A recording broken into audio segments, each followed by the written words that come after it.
We have seen West jumping in and giving statements if any such incident happens in any smaller country, in any developing country, they just call it a human rights violation right away. But what is happening here?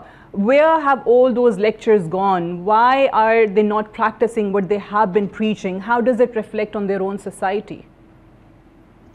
Thank you very much for having me. The first thing that I would want to add here is that what's happening in Palestine is criminal, it's deplorable, it's vicious, and it's outright wrong. And there have been many states, including Pakistan, which have raised concerns, raised their voice in the international world order. But the idea is that this whole world order is being led by major powers, and those main major powers are US and its Western allies. And the other pole is Russia and China. So we need to understand that no matter how much noise Muslim community and Muslim states make, it may not help, even in different international forums like UN. Secondly, coming to what the US is doing, what the West is doing, we saw so many protests of students and immigrants and the minorities coming out and the black people coming out and supporting the Palestinian cause. But what police did in all this scenario was they used the lethal, they kept on using the lethal force. And the excessive use of force is something that should not be done because this in turn shows that US and other Western nations have opted for militarization of their police. And these are those very states which would condemn anything that happens in Afghanistan, anything that happens in Pakistan. So I think, yes, the double standards Forget about human rights. These are the nations which have been marching for animal rights. Exactly. And for example, you see, what is American dream? American dream is liberty, freedom of speech, freedom of expression.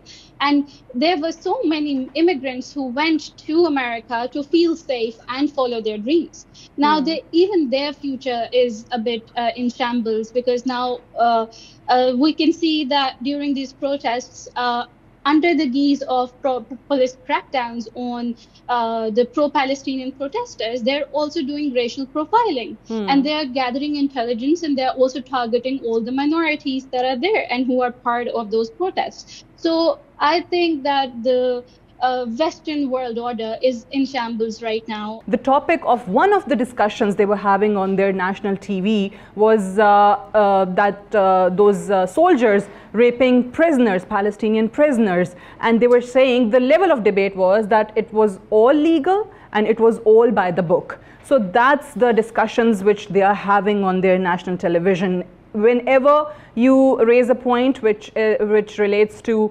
Israeli atrocities, you are just considered Semitism. It is considered anti-Semitism. And when there is something regarding a Muslim, that's easy to label them as terrorists.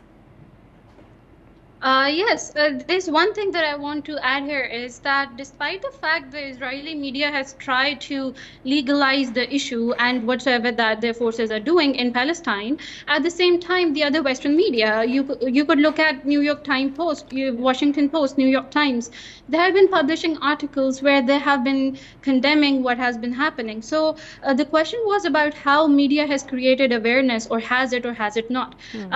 I think it's success of this in this digital age, it's success of media, the electronic, print, as well as social, because now many people know about the issue. Earlier, not many people knew about all this that was happening in Palestine. It has been happening since ages.